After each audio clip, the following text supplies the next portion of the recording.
Good morning, good afternoon, good evening, fellow Biafrans and every indigenous people in that Islamic state of Nigeria.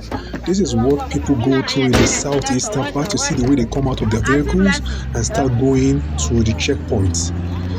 This is how we are being treated as if we are in a war zone, in a country we call our own, as if we are not citizens, as if there's a coup d'etat and we have to come down from the vehicles and start walking miles. Start walking distance to the other side and the vehicle comes and picks up us.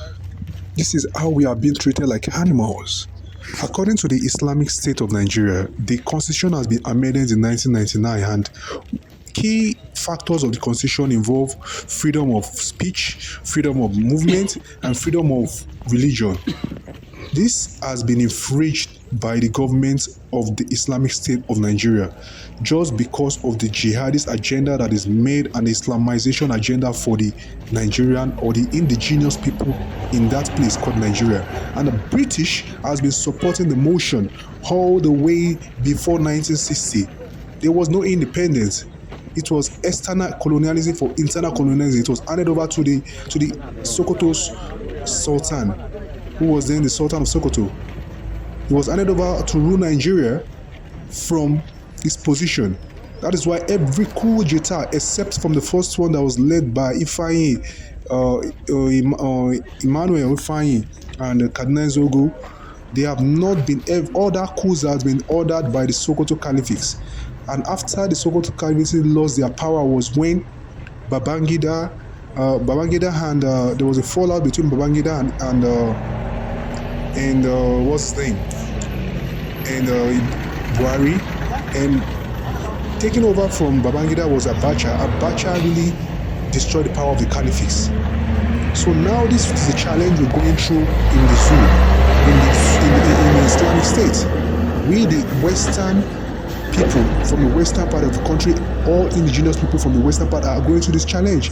Look at how we have to walk miles, get off our bus as if we're in a war zone. Let me read according to this writer. I said war zone in southeast, army forcing travelers to come down from their vehicles at checkpoints. Soldiers of the Nigerian army deployed under the operation Odoku are forcing travelers in the southeast to disembark from their vehicle as numerous checkpoints that litters the region. Checking by the ICIR have shown. On getting to any of these checkpoints, manned by heavy armed soldier on major high road in the region, vehicles both commercial and private should stop to discharge passengers. The passengers, mostly travelers, will then trek across the checkpoint. On getting to the considerable distance beyond the checkpoint, they will stop and wait for the vehicles that are conveying. The driver, after being escorted by the securities, will then be moving the vehicle past the checkpoint to meet the waiting passengers, who will subsequently return to their seats in the car. The journey will continue until the vehicle gets to another checkpoint where the process will be repeated. The ICIR correspondent who experienced this situation while traveling across the southeastern states noticed that the developments frustrate motorists and travelers in the region. During a trip from Enugu to Umuahia, Anambra State capital, recently, the commercial bus boarded by the ICIR correspondent was made to stop and discharge passengers at 8 different checkpoints. At each checkpoint, passengers, both young and old, male and female, had to come down and trek to the other side to wait for the vehicles.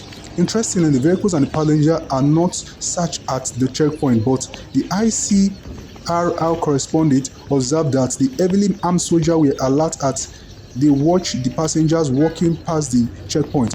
During this morning period, when a lot of people are traveling, the checkpoints are usually crowded with so many passengers who disembark from the several vehicles. The vehicles, mostly buses, which are discharged the passengers, will also queue up.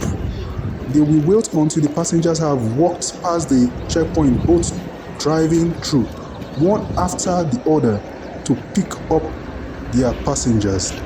This is what they call frustrating living people. This is what they call a siege. This is what we call a defilement of constitutional rights. This is what they call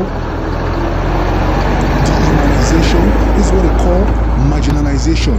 You can call it a lot of English names. This is not going to be acceptable because they want to make sure they oppress the indigenous people of Biafra land. That is why they're doing it. Same is going in Amazonian territory. I want the world to see this and know that we are at the stage of war. In this, I'm going to bring my conclusion and say, we all indigenous people in the Islamic State of Nigeria have to wake up and keep doing the right thing. We have to speak up against this injustice done against us. We cannot accept this anymore, and we have been crying to the world powers and they don't want to listen to us, and we won't take it lightly. If it's by force and by fire, we'll liberate ourselves from that Islamic State of Nigeria. I'm going to leave you with the rest of the video, and I'm going to say have a good one. Keep safe there, and you people traveling back home, be careful, because they have always been planned to kidnap many returnees for asking them for ransom. My kindly advice to those returnees going out back for just 2 weeks of holiday, stay safe there. Many of you will not listen and you will still insist of going back, but stay safe, because there's been attempts by the terrorist Nigerian men on uniform to do that.